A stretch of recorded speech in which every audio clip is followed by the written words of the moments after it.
Hello everyone, my name is Jacob Snow, and I'm here today to talk to you about differences found between liberties and freedom. A interesting topic to consider, as both liberty and freedom are often considered as abstractions, and more of a philosophical element than something that can normally just be um, looked at and go, this is this, this is this. However, I have, through research of Cicero's workings, come to the conclusion that freedom is an aspect of liberty, but that liberty is the grander scale, with freedom being more focused. For instance, one of the many liberties that Americans hold dear is the right and the freedom of speech. We are able to focus and articulate our thoughts in a manner in which we fit. What this means, however, is that there are things that are liberties, but we are not free to do. So let's put this into an example. In the article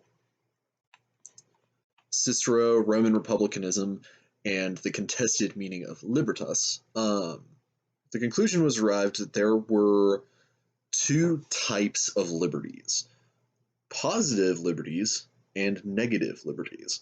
Positive liberties were the things that we are encouraged to do, while positive things, not that we were encouraged to do, my bad, positive things that we are able to do, and negative liberties are bad things that we are also able to do. So what this means is a positive liberty would be washing someone's car, and a negative liberty stealing someone's car. Now, I'm free to wash someone's car as long as I have their consent. However, I am not free to steal their car, because that would be taking away their liberty and their ability to govern their own property. Thereby, that is a negative liberty that I could do, but I am not free to do.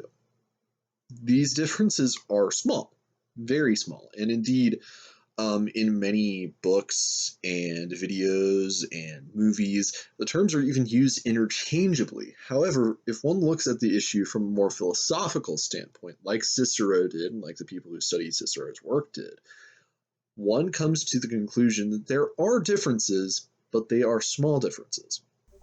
They're not differences that are very in your face. They're differences that, until you really look about it and really spend time thinking about it, processing it, you're not going to easily see those differences. And you need to be able to see those differences to honestly have a more rich worldview, because acknowledging that I am at liberty to do many things, but I am not free to do many things, grants me new perspective.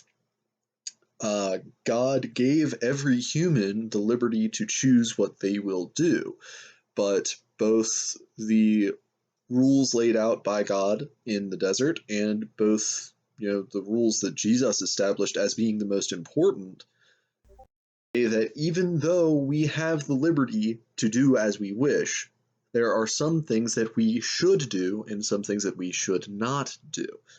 And while we can take the liberty to do them, we probably shouldn't. We should avoid doing things that are bad, things that we would not want done to us. And this is a very nuanced subject, though. Be careful when thinking about it, lest you stumble down a philosophical rabbit hole from which there is no returning. If you look at issues such as the differences between liberty and freedom too closely and take a wrong step into a wrong direction, you will find yourself lost in the philosophical woods, as I very nearly did while considering these things, teetering along the edge of rampant determinism or anarchy, depending on which direction you step off the path. I hope you all have a wonderful week. I enjoyed thinking about this, but as always, be vigilant. God bless. See you next time.